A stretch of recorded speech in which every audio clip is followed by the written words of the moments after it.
लखनऊ में लोक जनसमाज पार्टी भारत द्वारा अपने केंद्रीय कार्यालय पर लोकसभा चुनाव को लेकर महत्वपूर्ण बैठक की गई। मीडिया से बात करते हुए राष्ट्रीय अध्यक्ष सतीश कुमार चतुर्वेदी के द्वारा बताया गया कि हमारी पार्टी भारत के कई राज्यों से अपने लोकसभा प्रत्याशी उतार रही है।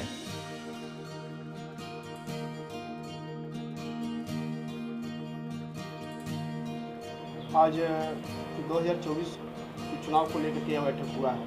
लगातार सभी पार्टियां अपना अपना एजेंडा खोलते हुए अपने अपने प्रत्याशियों का चर्चा भी कर रही हैं और हम भी कर रहे हैं। इसी क्रम में आज हम लोगों ने एक अपना रणनीति बनाया है, जिसमें हम उत्तर प्रदेश सहित बिहार, मध्य प्रदेश, झारखंड और एक सीट सुदूर यहाँ से जम्मू कश्मीर कहा जाता है, वहाँ लड़ने जा रहे हैं अनंतनाग में। तो इन सीटों पर चुनाव लड़ने की तैयारी हमारी हो रही है। तो अपने प्रत्याशियों के प्रचार प्रसार के लिए हम स्टार प्रचारक की सूची अपने पदाधिकारियों में कौन कहाँ जाएगा, किसकी कौन सी जिम्मेदारी होगी, इसको लेकर के आज हम लोगों ने चर्चा की है।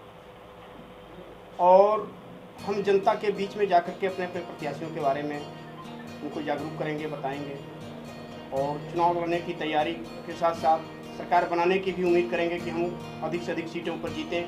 सरकार बना सकें तो बनावें, नहीं तो भागीदारी निभावें, जिसके लिए आज लगभग 6-7 सालों से हम लोग जनता के बीच में संघर्ष कर रहे हैं। तो उसका फल आज लेने का समय आया है।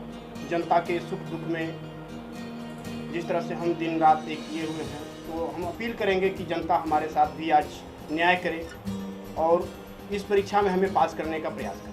मुद्दे क्या रहेंगे जनता के बीच आप जाएंगे? मुद्दे क्या? मुद्दा देखिए, हमारा शुरू से ही रहा है कि हम शिक्षा नीति और शिक्षा नीति लाने का प्रयास कर रहे हैं। बेरोजगारी और महंगाई की बात तो अलग हो गई, और अभी एक बहुत ताज़ा तरीन मुद्दा आया है इलेक्ट्रॉल बॉन्ड का, जिसमें सब लोग देख रहे हैं कि जो दूध की धुली हुई पार्टी है और सबसे बड़ी वॉशिंग मशीन लगी हुई है, जहां सभी अपराधी धुल करके स्वच्छ और सही हो जाते हैं, उन्होंने कितना चंदा लिया और किन किन देशों से चंदा लिया। जब हम छोटे दल या अन्य कोई विपक्ष का दल 10 रुपया कहीं से चंदा लेने का कार्य करता है, तो ये लोग हू हल्ला मचाते हैं। जिस पाकिस्तान का विरोध जुबान से किया जा रहा था, उससे अंदर खाने बैंक से चंदा लिया जा रहा है।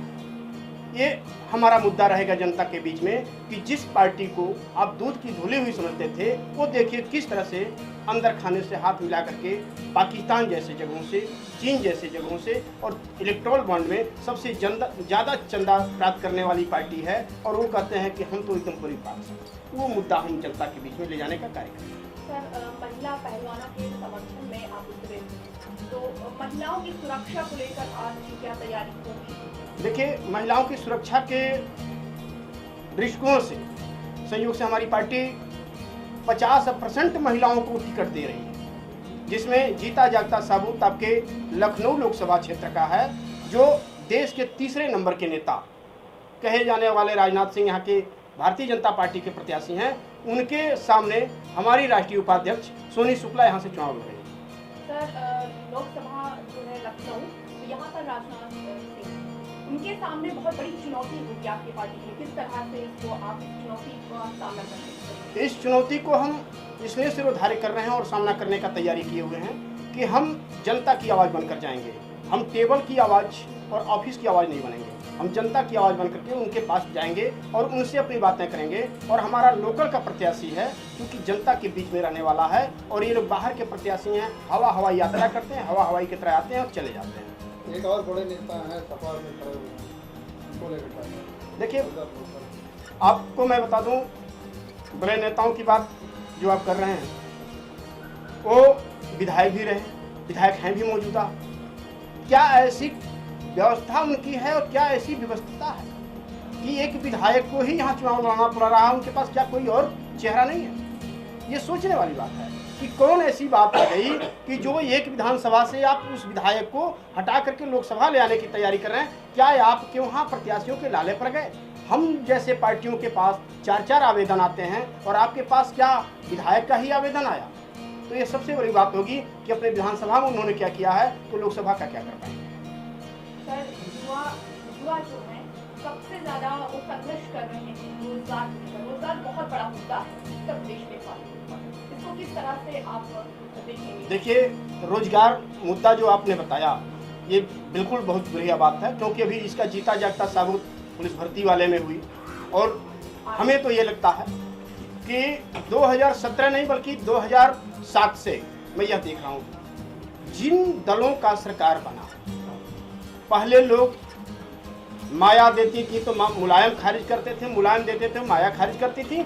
लेकिन 2017 से इनकी स्वयं की और स्वच्छंद सरकार है, लेकिन इनके वहाँ क्या होता है कि ये एक रास्ता अपना लिए हैं कि भर्ती के नाम पर लोगों से फॉर्म भरवाओ और उनसे बॉन्ड जमा कराओ और लास्ट में ले जाकर के भर्ती को निरस्त करने के बाद सरकारी खजाने में पैसे जमा करा दो। जिस तरह से पेट्रोल बॉन्ड का पैसा हड़पते हैं, वैसे युवाओं का पैसा हड़पने का कार्य कर रहे हैं। निश्चित तौर पर 2024 के बाद हम अगर सरकार में साझेदारी लाते हैं या सरकार बनाने में सक्षम हो पाते हैं, तो जितने बेरोजगार युवा हैं या महिला हैं, उन लोगों के न्याय के लिए जी जान लगाएंगे, नए कानून लाएंगे, नया बिल पास करेंगे, ताकि कभी उनको कहीं दर दर की ठोकरें ना खानी पड़े और दिल्ली पंजाब का रास्ता ना अख्तियार करना पड़े।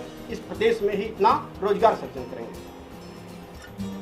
वो जैसे सीए लागू कर दिया, राम मंदिर बनवा दिया, 370 लागू कर दिया, इसको लेकर वो चल रही है कि वो 400 पार करेगी।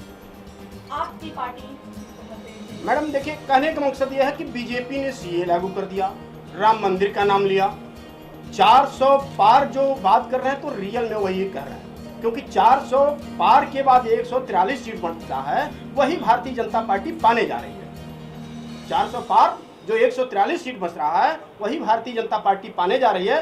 बाकी की सीटों से उनका कोई सरोकार नहीं, क्योंकि आप भी मीडिया जगत से हैं। खास तौर से आपसे अगर ये कहा जाए कि क्या राम मंदिर से आपका पेट भरेगा, क्या सीए से पेट भरेगा, तो आप सीधे सीधे नकारेंगे। और राम मंदिर की बात आई तो बहुत अच्छा मुद्दा आपने उठाया। जहां राम पैदा हुए थे वहां ये कह रहे हैं कि मैंने प्राण प्रतिष्ठा कराया, यानी आपने उनको बेघर कर दिया था, तभी तो आप प्राण प्रतिष्ठा कराए। जब राम वहीं पैदा हुए, वहीं खेले खाए, वहीं रहे, तो फिर उनको आप कैसे ले गए? वो तो स्वयं ले जाने वाले। और इनके अहंकार का अब दिन लद गया है, क्योंकि अहंकार जब जिसका होता है उसकी समाप्ति होती है, क्योंकि विनाश काले विपरीत बुद्धि का पुरानी कहावत है। भगवान को लाने के लिए, भगवान को साधने के लिए इन लोगों का इससे बड़ा झूठ और इससे बड़ा पुलंदा और कुछ नहीं हो सकता। इसके साथ और कुछ कहना ही नहीं है, क्योंकि इनके झूठ की कलई सामने इलेक्ट्रल बॉन्ड ने खोल दिया। और मैं उस सुप्रीम कोर्ट का, उच्चतम न्यायालय का धन्यवाद देना चाहता हूं, जो इस इलेक्ट्रल बॉन्ड को सामने लाने के लिए ऐतिहासिक कार्य किया है, कदम उठाया है। उसको मैं अपने पार्टी की तरफ से, व्यक्तिगत रूप अपने तरफ से मैं उनको धन्यवाद ज्ञापित